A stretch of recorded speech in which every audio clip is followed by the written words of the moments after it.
好啦，歡迎大家收睇我哋賭博研究所啊，繼續同大家嚟到去講翻嚟緊2025年11月23號星期日沙田賽馬嘅賽事啊。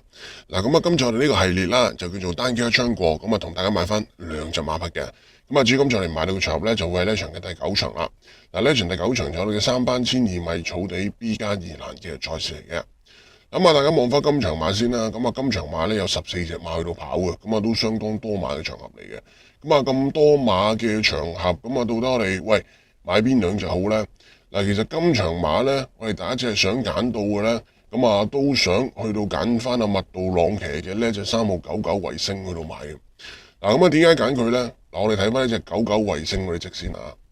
呢匹99維星呢，其實呢，佢最近2場表現係唔差嘅，我同大家講。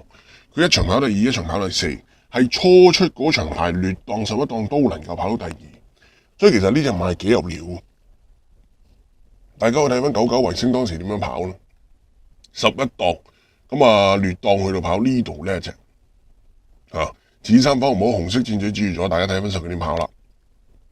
呢排11檔劣檔初出，其實就係好難跑啦，一定係走緊啲被動位置。好老實講，你初出第一場，你排一啲靚檔，排個2、3檔俾佢，嗰隻馬都未必贏得到啦。嗰隻馬係嘛，都未必適應到個場地住啦，係嘛？講真，你初出啫嘛。但係呢隻馬居然就係話，初出排個劣檔差嘅檔位，留喺後面咁被動嘅位置，依家走住個尾3尾2。去到轉彎入直路，依家仲未望空到，係嘛？其實你見得到佢順住轉出去都仲未望空到噶，前面有3隻馬頂鬼住佢噶，係嘛？380米仲未望空啊，仲係跟馬跑咋幾時先至係望空到呢？其實依家最後260都未望空噶，係嘛？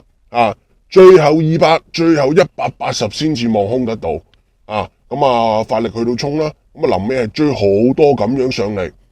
最終追過第2嘅，成績係相當理想嘅，初出有咁好嘅成績，追得咁勁，我覺得呢隻馬其實係幾有潛力噶啦，呢隻咁嘅99維星，因為佢純粹輸俾一隻啫嘛，輸俾小鳥天堂啫嘛，小鳥天堂呢啲講緊係3邊一個第2，一個第3嘅成績相當理想，贏就贏到嗰啲魅影歌飛啊、魅力寶區啊、風雲武士啊，成大隻實力馬。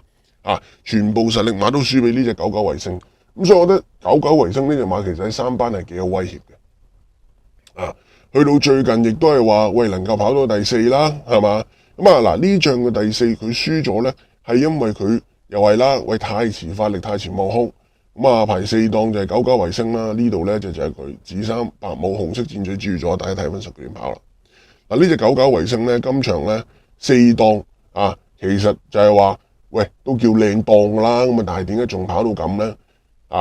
個原因就因為咧，潘明輝咧仍然想係話留後去到衝佢係想用翻啲唔變嘅策略上次衝得好，今次咪咁樣咯，係咪諗住咁咯？但係就係話又出現同樣情況啦，佢留後留到咁被動咧，導致咗咧去到轉彎入直路嘅時候咧，要揈晒出去嚟到衝，你記唔記得？呢隻馬揈到最出係嘛，跑到都斜晒噶啦揈到差唔多成10碟11碟咁樣，最出嗰隻就係佢。總之就咁樣嚟到去望空個彎位兜到咁闊，人哋都走得晒啦，基本上佢臨尾去到最後85米先至真正擺正堂係去到衝，去到展開衝刺，太遲啦，係嘛？導致咗最終只能夠屈居個第4咁樣輸咗。所以其實我覺得輸得唔抵嘅呢啲馬其實輸得唔抵。佢能力係有噶，係嘛？但係你唔一早俾佢發力望空去到衝，係嘛？又跟得被動所以咪搞到咁咯咁嚟緊呢一場放個醒啲嘅騎師啦直頭放個世界第1上去啦，麥道朗啦。我覺得有機會就係話能夠令得到呢隻99維星咧係去到保中始終麥道朗呢啲騎師同潘明輝比都差好遠，係嘛？而呢隻馬又有能力，所以我覺得放麥道朗咧有機會就係話扭轉到個局勢嘅所以今場馬我想搏一搏啦，揀翻呢隻今場馬排靚檔打晒王牌出擊嘅3號99衛星去到買翻先啊！好啦，咁講完今場馬，我哋第一隻會揀到嘅馬匹之後啦，就嚟到講埋我哋第二隻會選擇到嘅馬匹啦。咁我哋第二隻會揀到嘅馬揀邊隻呢？我就想試一試翻呢一隻8號嘅賢力寶去到買嘅。點解揀賢力寶啦？個原因就因為咧，其實呢隻賢力寶咧上仗放咗潘頓上去之後咧，跑到其實唔同晒樣嘅。你記得到咧呢隻馬咧上次放咗潘頓咧係大勝人哋翻嚟2個幾馬位嘅，基本上贏得好輕鬆嘅。即使上仗係嘛呢一隻馬同人哋猛咁搶啊，即係話上仗多快馬嘅情況下咧佢同人哋猛咁搶嘅情況下，佢都能夠贏得到啊！你睇下，其實上仗咧係特別多快馬嘅，但係呢隻賢力寶又要擺前嚟到走喎。賢力寶喺邊隻咧？3檔嘅呢度咧就紅衫紅帽紅色箭嘴指住咗，大家睇翻實佢點跑啦。呢場馬你望翻啦，其實係好多馬走，好多馬搶嘅，係嘛？哇！成堆馬1、2、3、4、5、6、7、8隻馬，係嘛？成扎馬要去搶要去放啊！咁賢力寶又想走嘅，咁所以就係話，其實佢同成扎馬去到爭緊嘅，係嘛？成扎馬同佢一齊燒咁樣嘅，係嘛？咁樣嚟到去跑，其實都唔係咁着數噶啦，搞到呢隻賢力寶有少少搶口添嘅，其實係嘛？咁但係就係靠阿潘頓去到捉翻住佢，係嘛？捉翻好佢，臨尾咧呢隻馬咧放喺啲2、3位嚟到去跑啦，最終咧去到轉彎入直路一望空咧就已經係將對手趕過晒啦，係贏得好輕鬆啊！你睇下佢去到轉彎入直路一望空，隻賢力寶一望空依家都仲撳住啊！其實潘頓覺得呢隻馬好多喺手，仲撳住，你唔喐手我唔喐手，出面一喐佢即刻推啦。咁但係完全係唔同實力嘅，跑到對手冇得跑嘅，係嘛？大勝翻嚟，捉鬼住大勝翻嚟，人哋2個幾馬位。所以我覺得呢隻賢力寶咧就係話，喂，放咗潘頓上去真係唔同晒，輕鬆取勝。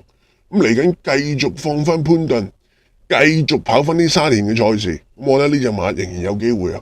仲要就係話搭個靚檔一檔俾佢相當好跑相當好發揮，相信繼續擺翻前嚟走啦，係嘛？用翻啲主動跑法，彈甩對手去到贏咯喎！呢啲馬咧賽前操練咧，亦都係話做到捉鬼晒嘅你睇翻係嘛？上晒從化去到操嘅絕不馬虎，唔係話贏完 hea 你嗰啲，係嘛？所以我覺得呢隻賢力寶仍然有機會。所以今場馬我哋第二隻會揀馬匹，揀埋呢啲8號嘅賢力寶咯。好啦，講完今場馬，我哋會買到邊2匹馬之後啦，就嚟到講翻你投注策略啦。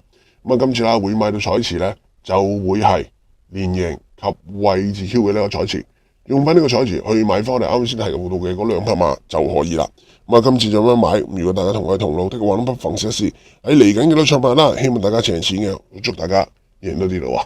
今條片就嚟到呢度先，今日大家記得 subscribe 撳鐘仔，仲有 like comment 同埋 share 我哋條 video，我哋下條片再見，拜拜。